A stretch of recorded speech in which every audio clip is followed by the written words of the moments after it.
Hi, happy Friday, and welcome to another Christmas in July. This project today is a fun fold card, and again, I'm focusing on the Tidings and Trimmings stamp set and the Tidings of Christmas Designer Series paper, which are in the annual catalog. You'll find all of the details for this card, the measurements, etc. at creativestampingwithmargaret.com. So after you watch this video and you want the dimensions for cutting your papers to make this fun fold card, just be sure to check that out. So this card, I'm calling it a fun fold card. I don't know if there's a specific name for this fold, but I wanted to highlight the stars that come with the dies with the Tidings and Trimmings set. And those dies, they're called the Christmas trimming dies. And one thing you'll notice that there are different stars inside, a couple different sizes. In the stamp set, we just have the one stamp, but that's the large star. Then there are the small stars, which we have a die to cut the small stars. But to get additional stars, you have an outline of a star, and then we have the interior portion, which will do the fine cuts, which you could use that by themselves or layer them, as you'll see that I've done on this card. So I just wanted to highlight that before we get started. So let me pull this card to the side. And as you notice, I also stamped the envelope. As I mentioned in the first video of the series, I like to do something special on the envelopes too. So for our card base, we start with a 4 1/4 by 11 inch piece of cardstock. And as you noticed, for this card, I've decided to change it up. I'm using the crumb cake versus the cherry cobbler cardstock. But again, these designer series papers, they have the colors noted on them, and I've decided to change it up and pull some different prints in. So for this, to get the fun fold, I scored it at 4 1/4 and 5 1/2, and we'll just fold that on the 5 1/2 like you do for a standard card. And then I like to start by folding this back. And this is before I'm applying any adhesive, and I use my bone folder to get a good crease. And then I'm going to use a strong adhesive, and for this I'm using the liquid adhesive. You could use the Stamping Seal Plus as well, or tear and tape. And then we'll just fold that over.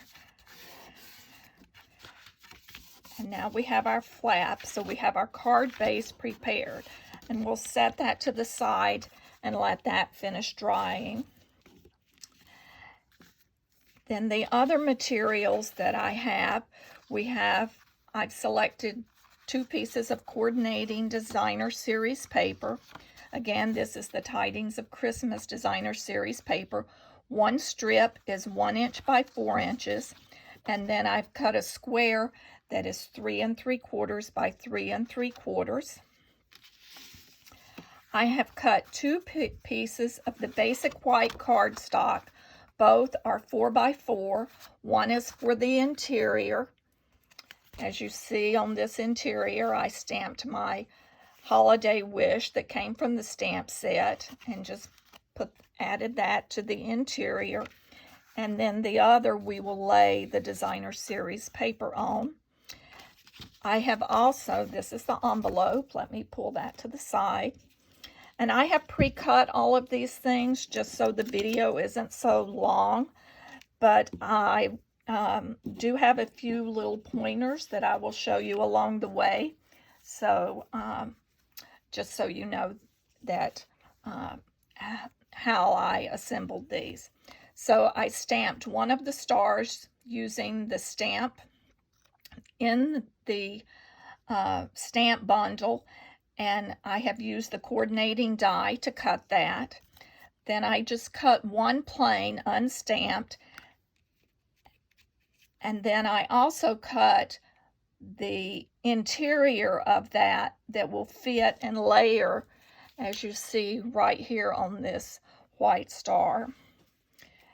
And then I have also cut a gold foil, and I'm going to show you how to apply adhesive to this, to the back of this, if you don't use the adhesive sheets. But on this, I have used the adhesive sheets, and you'll see how much simpler adding just that little adhesive sheet to the back saves you time.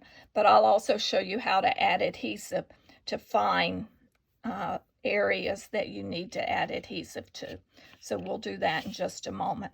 But I'm going to go ahead and pull the back off of this star. We'll go ahead and layer this up. See how easily that pulls all of those little pieces out that you normally spend time trying to get them out. So it makes life a little bit simpler. And the adhesive is on there. And then we'll just layer this onto that white star. And let's set that aside with that. And then we'll do this star quickly. So for this, I'm pulling in my little silicone mat. I'm going to turn the star upside down. I'm going to add a little bit of my multi-purpose liquid adhesive onto my mat, and then I take a sponge dauber and I just lightly sponge the adhesive onto the back of the piece so that I can add it to, and I try not to move it around so that since the adhesive is transferring onto my silicone mat, I try not to get it on the front by keeping it steady. This is a little bit simpler than trying to use the fine tip and going along and adding them. Okay, so I think I have good adhesive on that. Let me pull this to the side. I actually have a little tub of water, a little container with water, so I'm going to drop that. I place that silicone mat in the water. It just makes for easy cleanup so that it doesn't dry on there.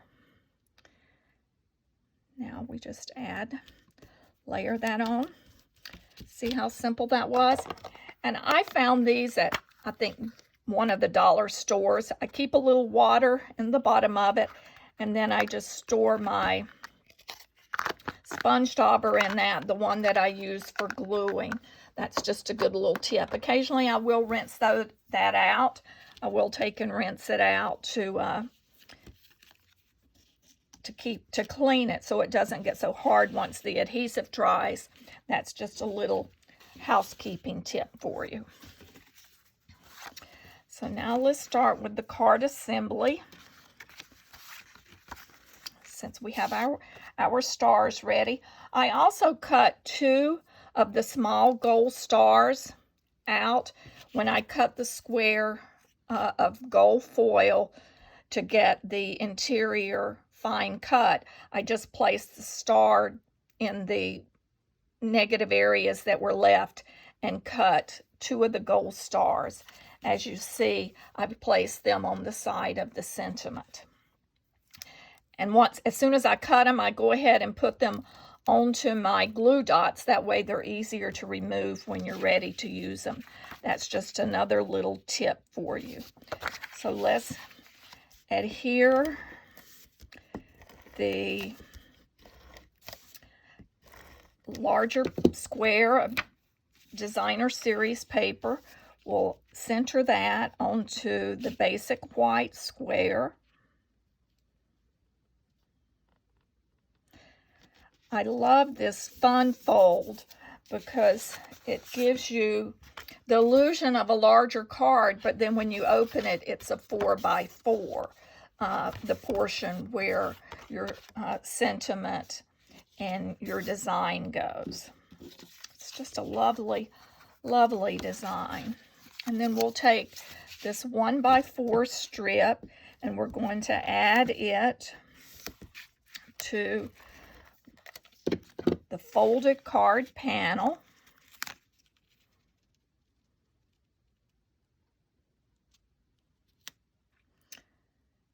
Get that centered. And now we will add the layered piece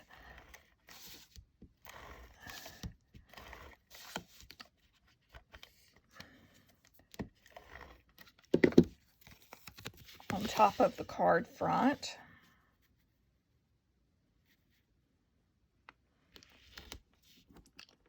So now we can set that aside. Before we start the assembly, we want to do our sentiment. And for this, I have stamped using the Cherry Cobbler ink. Then I went back and re-stamped using Versamark and clear embossing powder. It's a raised image, and it actually just has a little bit of shimmer to it. I'm going to show you how to do that so that you will know. And for doing this, I'm using the Stamparatus. Anytime you want to stamp on top of another image, the Stamparatus is perfect because it allows you to position your stamp and then re-stamp the image. This has been the best tool that I have added to my craft room, in that it has I have saved lots of money by eliminating some of the waste that I have had in the past when I misstamp something, when I want precision. With grid paper and the lines, you can line this all up. Let me just shift this down. So I had positioned my stamp where I wanted it, and so I'm going to go ahead and stamp it, ink up my, you notice I leave this on the stamp on the Stamparatus. I don't remove that. And another tip for you, the little stamp pads, Stampin' Spots, they're perfect to use when you're inking up on your Stamparatus. This is one that I had that came in one of my paper pumpkin kits. I'm able to re-ink it and use it, and I have kept those for specifically for using on my Stamparatus. Plus, the little ink spots are perfect when I want to travel and just want to take a few little projects. So now I'm taking and using this chamois to clean my stamp. I'm blotting it. I don't want to rub it or risk moving my stamp. Another thing you could do, this is removable. You could take and go to just pull off this entire panel, and of course I'm having difficulty trying to do it while I'm talking, but it does pull off, and just take it to the sink and rinse it and then put it back without having any issues moving it. So now I'm going to take my Versamark. You notice I have not moved my paper, nor have I moved the stamp. I didn't have my Wheaties this morning, so I couldn't get the right angle to lift that, but that's all right. As you notice, there is an area where the Stamparatus comes with 2 of these trays, so you can have something with another stamp there and pull it in to use. Okay, so I have inked that up great with the Versamark. pull that off. Let me set this aside.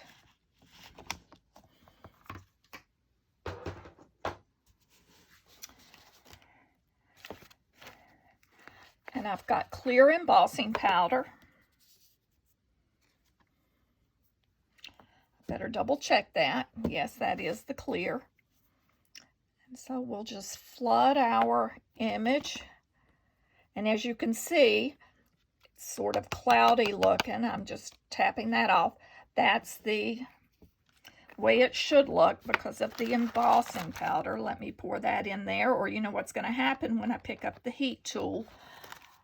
Sure as the world, the fan will hit the powder and it will be blown all across my craft table. Ask me how I know. So now I'm going to pull in my heat tool and I'm going to turn it on low. Let me turn it on to the lower speed. And I want to keep it moving as I start to melt the embossing powder that's on there. And you'll see how the color changes. And I even like to apply it behind the image. And it just helps. I find that helps speed up. This is like waiting for paint to dry sometime. But we'll get it. And once it starts melting, it will progress along quite quickly. But it's important that you not burn your paper, and to avoid doing that, you just keep moving the heat tool. And I can see it starting its magic. That embossing powder is starting to melt. And you can see, I'm holding it up to the camera a little closer so you can see how the color starts changing. And that's because that embossing powder is melting.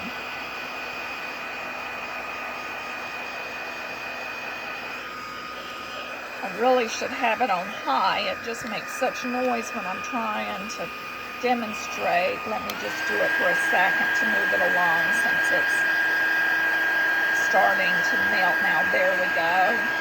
And as you notice, I've moved it back since I turned it up to higher heat. I'm not holding my heat tool as close to the paper. There we go. That's what it needed, a little higher heat. Okay.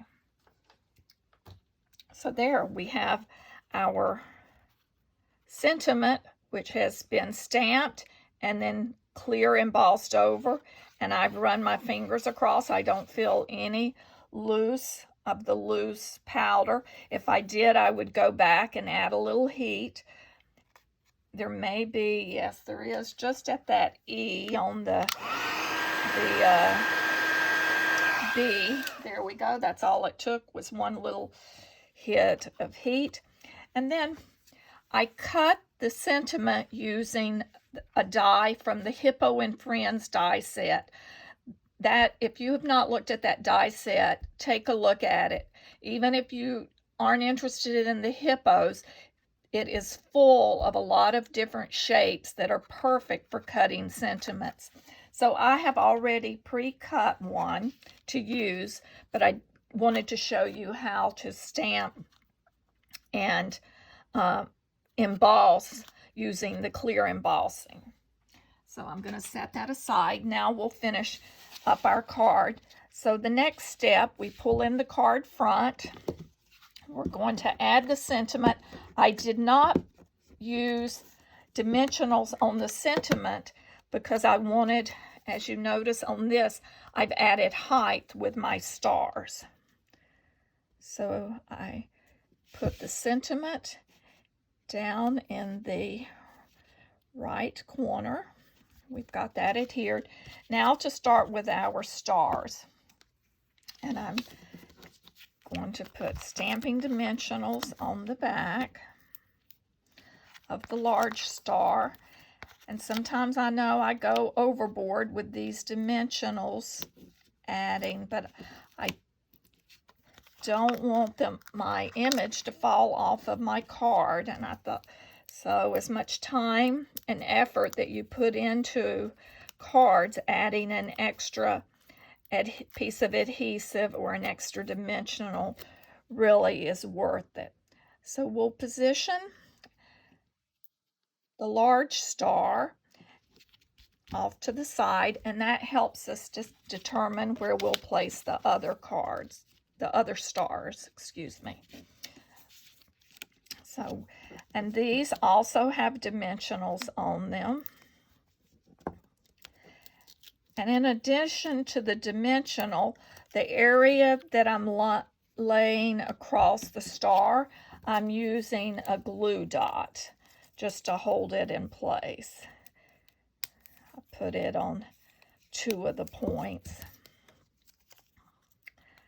because I've got differing heights and I don't want that to fall off. So we'll position this one like so.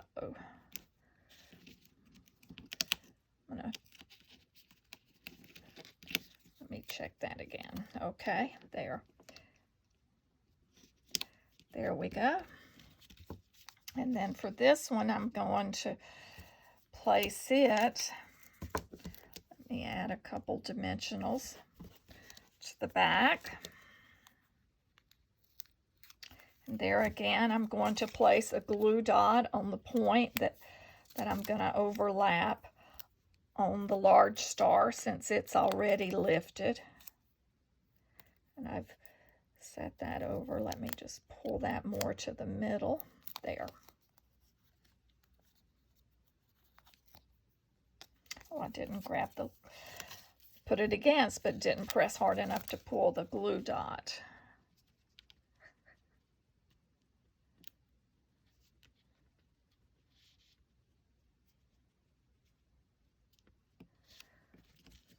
So there. Next, these 2 gold stars that I have already added glue dots to, we'll just position them to highlight the sentiment. I found it just gave it that extra little pop. And then the last step of the card is to add some of the Simply Elegant trim. I used the gold, and for this I started by wrapping it 3 times around this panel.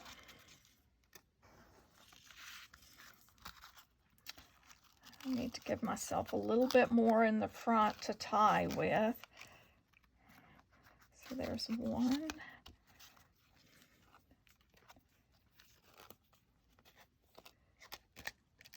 2, 3. Take a pair of snips. Cut that.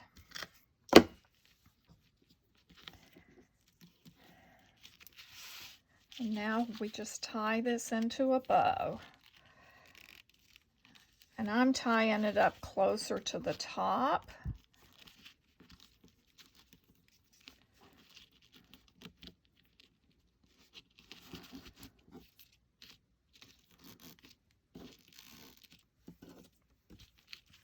And then to hold that in place, let me just squeeze those together a little bit, push them together. It's not really squeezing, but push those together.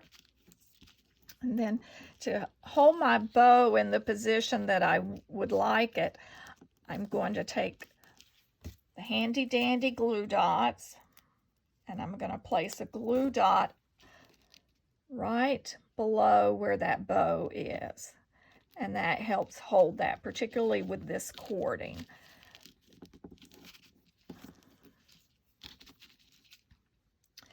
And we'll just, I've made that one a little bit larger. Let me just shrink that a little.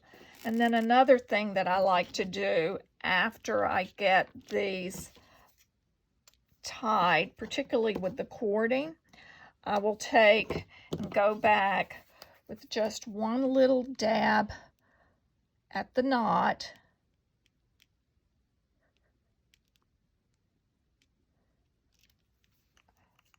Of the liquid adhesive, and that dries clear, and then it will hold my knot in place so that it doesn't come loose. So here, hope you've enjoyed today's Christmas in July project. Then, of course, to finish off the card, I'll stamp the sentiment and add that interior piece, and then I'll finish by stamping the envelope with the star. So check back for the next Christmas in July project next week. Every Wednesday and Friday through the month of July, I will be posting a Christmas in July project. Have a great weekend, everyone.